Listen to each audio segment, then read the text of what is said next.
Rasa, how are you? I'm good, Dad. How are you? I'm very well myself. Are you ready to know everything? Yes, I am. Let's do it.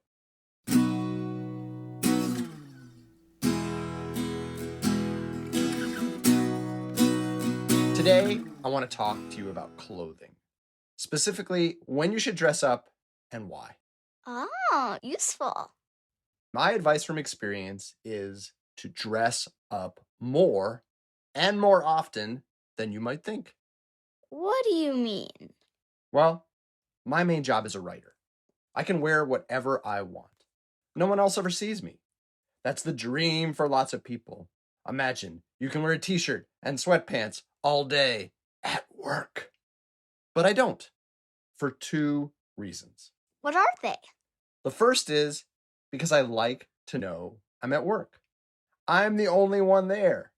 And dressing up at least a little with a decent button-up shirt, pants, and a belt lets me register my intention to show up prepared, focused, and ready to give my best. Smart. And the second reason? The second reason to dress up is you never know. Someone might see you, and snazzier clothes let you take advantage of an unexpected opportunity. Once, I had a job working for a Hollywood movie producer. This is a true story. What? You did? My job was to sit alone in a tiny room and read lots and lots of scripts people had sent him and then tell him what happened so he didn't have to read them himself if he didn't want to. Oh, a real time saver.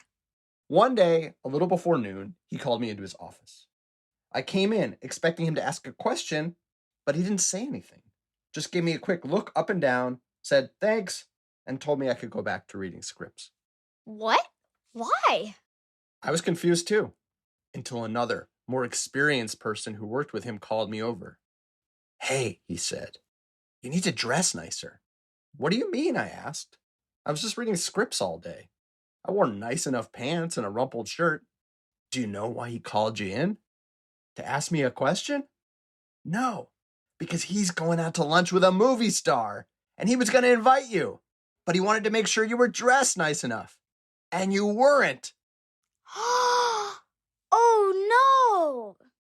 Don't dress for the job you have, people sometimes say. Dress for the job you want. If that's big business boss, consider a blazer or tie. If that's movie star hobnobber, that's clean pants or skirt and an iron shirt. It can work the other way too. Say you're stuck in an office job but want to be a contractor or construction worker. Throw a multi-tool in your backpack. Say you're a waiter or waitress but you really want to play basketball. Bring sneakers. Yeah, just in case you cross a court with scouts. And if you want to be a journalist or writer like me, you could pack a notebook or something to write with. So if you run into an amazing story, you have the chance to report what happened. Ha ha! A newspaper ready to go. Whatever you want to do, I just recommend putting a little more thought, a little more often into your clothes. First for yourself, and second for everyone else. I can see it now. I'm all dressed up, and a bunch of movie stars approach me. Love the podcast, they say. Can we get your autograph?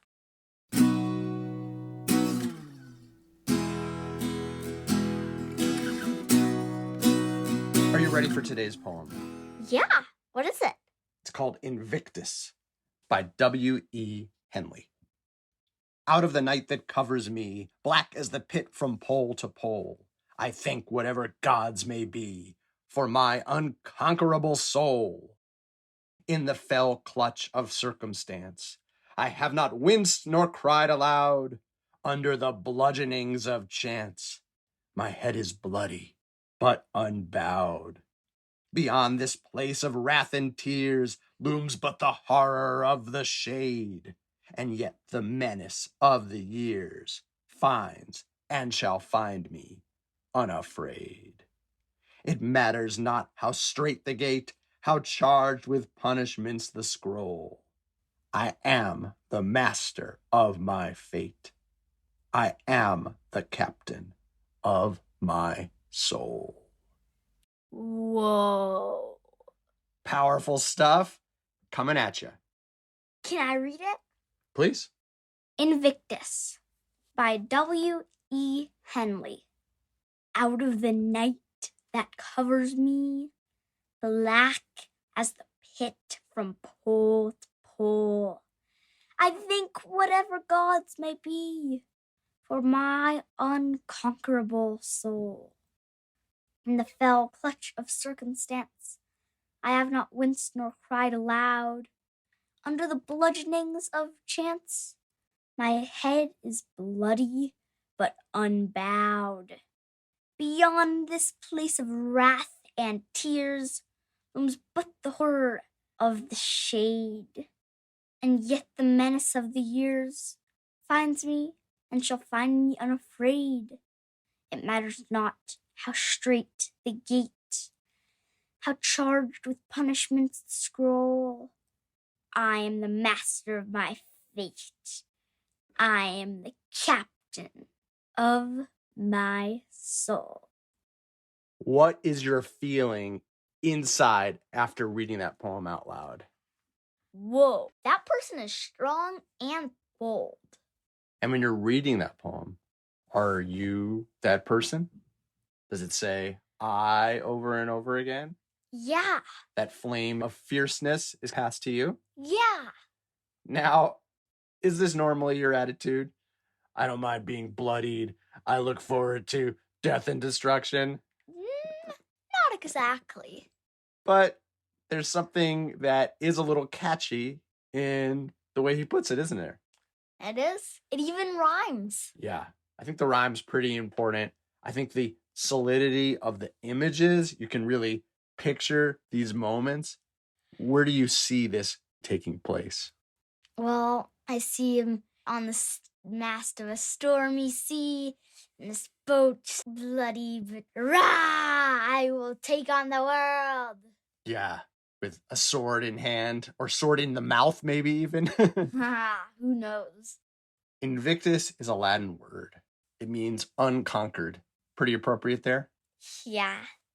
This is a poem that a lot of people memorize, so when they're on a run, or at the late period of a soccer game, or in a place where they feel trapped, it's something that they can say to themselves to remember whatever happens.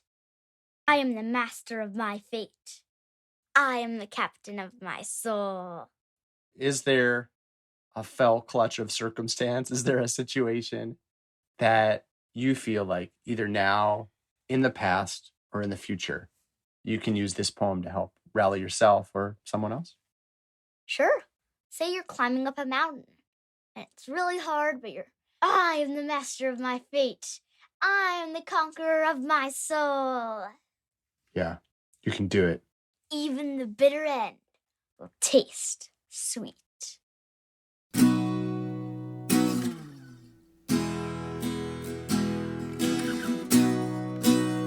Last segment of the show. Do you have a vexing question for me? Yes, I do.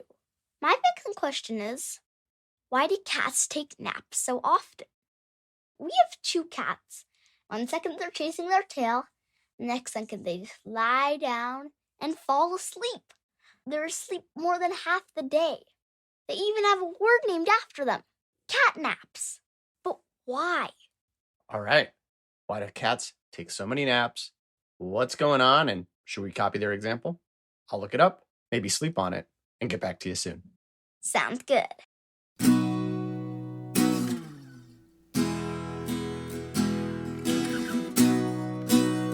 I'm back, and I've got the answer to your vexing questions. Cats do sleep a lot, 12 to 20 hours a day. But they're the opposite of lazy. Cats are crepuscular, meaning they're most active at dawn and dusk. If you see your cat going especially crazy around sunrise and sunset, now you know why.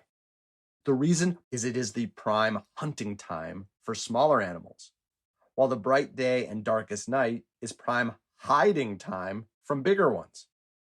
As for cat naps, note how alert cats can be even while they're sleeping. They rarely enter deep sleep for longer than 5 minutes. A sudden noise, or even a new interesting smell, and they're up and off the couch or blanket and into action. Human catnaps aren't really the same thing, but taking a 20 to 30 minute midday snooze has big benefits. According to Healthline, it consolidates memories and learning, increases alertness and attentiveness, boosts athletic performance, and improves your mood. So copy your cats, or scoot up next to them if they'll let you share the couch. Aha! I have to be ready to hop up and hide if a bear breaks down the door. Or hop down and pounce if someone in the kitchen makes chips and guacamole. You Must Know Everything is produced by me, Jeremy Smith, and her, Rasa Smith, with awesome music by Furniture. Learn more and submit your own vexing questions at our website, youmustknoweverything.com. Subscribe via Apple Podcasts, Android, Spotify, or however you like to listen, and hear dozens of previous episodes for free. Please rate, review, and share the show with friends. And please join us next time for everything you need to know.